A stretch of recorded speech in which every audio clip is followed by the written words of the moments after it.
So we just wrapped up our side-by-side comparison with the Anycubic Cobra S1, the Bamboo Lab P1P, and the Flashforge Adventurer 5X. So how did they fare out? Well, you'll have to go watch that video. Link down in the description below. Anyways, they can't just sit here, so they gotta go back in their respective homes. So we're gonna do that. I got a couple Etsy orders to get shipped out today. Got some stuff to go to Amazon. And overall, this place just needs a little cleaning. So let's just jump right into it.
So I've got 2 or 3 Etsy orders to get shipped out, fairly slow.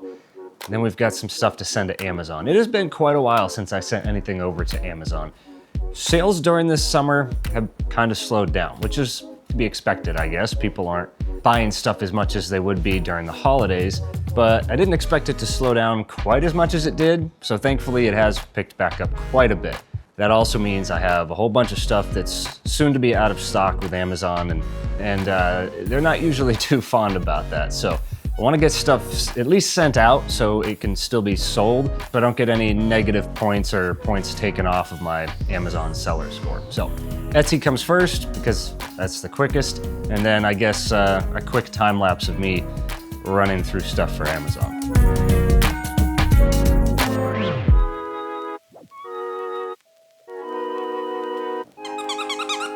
That's my toy.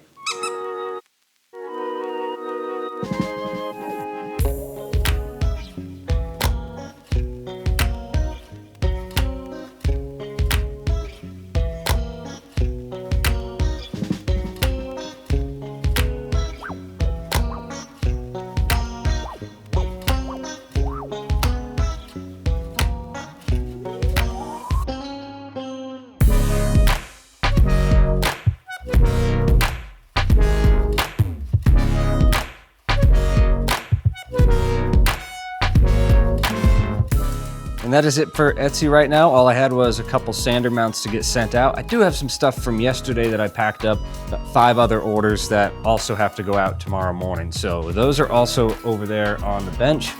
Next up is Amazon. So with Amazon, there isn't a whole lot that I can show you.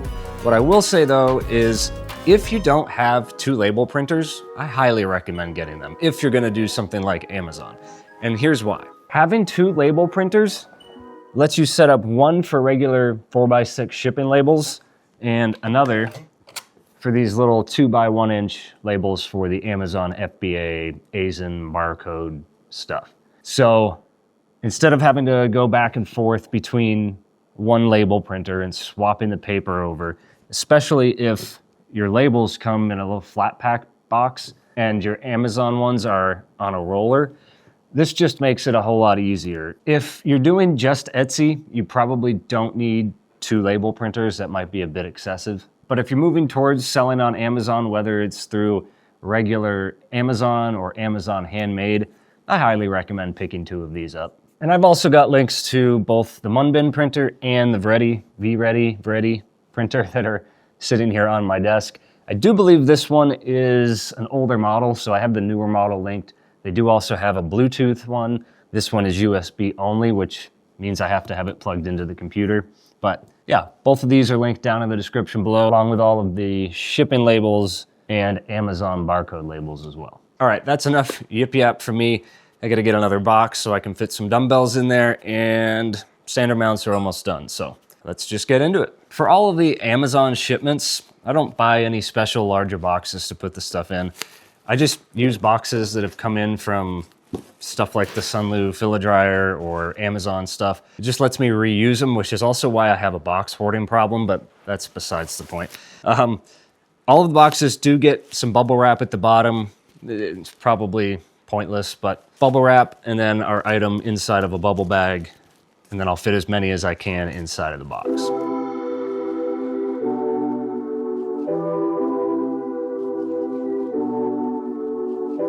All right, so I had some left over there from my last shipment that wouldn't fit in the box. Now I've got to get some new ones packaged up into new bags. All the stuff for Amazon, they prefer having one of these on there if you're putting stuff into a plastic bag. And if you have small parts, you'll also need a small parts label. So they just go into the bubble bag just like that. They get a risk of suffocation warning on the bag. And then they get the Amazon FBA label somewhere on the bag. I try to put at least one of the stickers over this little seam here just in case it decides it wants to pop loose. It's got a secondary method holding it in place. So that's what they all look like. I'm gonna knock the rest of these out, get them in the box, and get on to bigger and better things.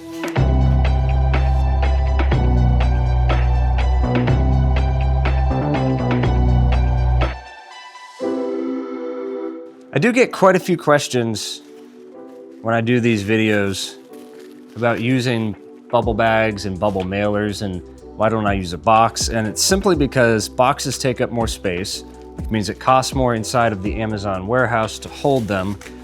And it also means I can fit less inside of each of the shipments that I send. The other question I get asked a lot is, don't the bubble mailers break or break your stuff? No. When I first started sending the items out, I was sending, say, an item like the dumbbell. I would send that out to a customer using just the bubble bag. And what I found was I did have a couple reports coming back that the item arrived broken. Since then, over 18 months ago, all I do to prevent that is put them inside of this bubble bag and then it goes in the bubble mailer. And I haven't had anybody on Etsy, at least, report back that their item arrived broken after I started packaging them up like this. With Amazon, I'm not really sure. I have had a couple returns, but they don't give you a return reason. So it could be as simple as they didn't know the item was plastic, even though the description says it. It could be item didn't arrive on time, which is an Amazon problem. So Amazon takes responsibility for that. Could be any number of things.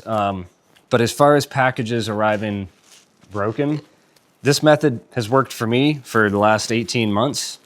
So I don't plan to change how I package things up and send things out to Amazon or Etsy. But I do get asked that question a lot. Don't things break in the bubble bags?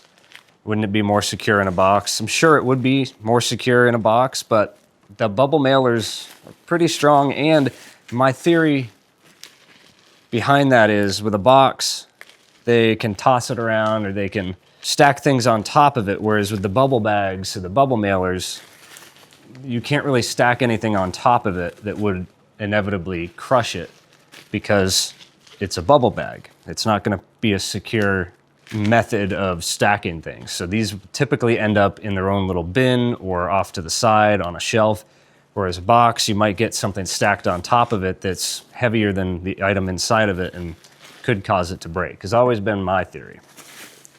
But these bubble bags are fairly cost efficient. You think you can get like 100 of them for less than $30 on Amazon.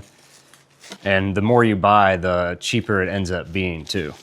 So yeah, hopefully that answers some of your questions as to why I use bubble bags and bubble mailers instead of boxes.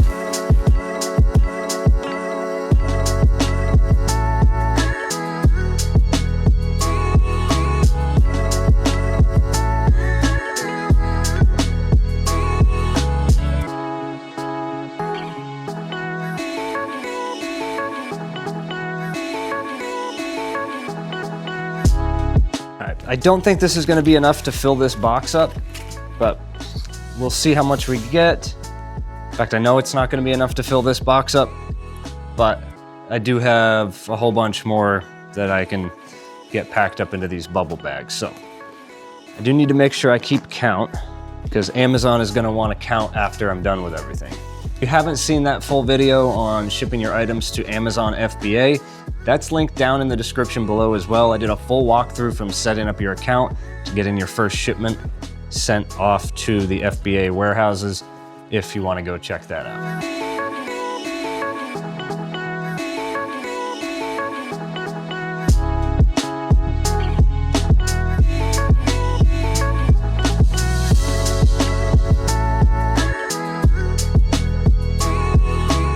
And this guy is almost ready to go out. Last step with any Amazon shipment is taking a measurement of the box. 14 by 11 by 16. And we also need a weight of the box. Just over 8 pounds. Just to play it safe, I'm gonna put 9. And then we get our FBA labels and our shipping label. This one is going to Jacksonville, Florida. It is kind of random where they choose to send these items sometimes. Every once in a while, it'll go to Pennsylvania, sometimes Virginia, sometimes Georgia. This one's Florida. All right, and these guys are done. And that's the fairly straightforward process of sending stuff to Amazon. I know I didn't go through the back end, but again, if you're interested in seeing how I go through the Amazon FBA backend and do all of that good stuff, I've got a full video called Amazon FBA for 3D printing that is linked down in the description below if you want to run yourself through that, as well as a bunch of other videos on sending stuff to both Amazon and out to my Etsy customers. I've got another shipment that I need to get packed up and sent out for Amazon. I'm gonna save you the trouble of watching that again, because there's 3 SKUs that have to go into this box. So we will come back when I'm finished with all of that. So I think that's gonna do it for today. Etsy's taken care of, Amazon's taken care of, printers are all back in their spots, ready to print some more stuff out. In a couple of days, I'm leaving again for vacation for a week, so needed to get some stuff sent out to Amazon so it can be processed and sold while I'm gone. And as usual, all of the machines that I use in the shop, from the computers, the label printers, the 3D printers, the lighting, the cameras, everything is linked down in the description below if you want to go pick some of that stuff up for yourself. And again, if you haven't seen the full video on Amazon FBA for 3D printing, links down in the description below as well for the entire Amazon FBA playlist. If all you're interested in is checking out that single video, getting your Amazon FBA shop set up, I got it queued up for you right here.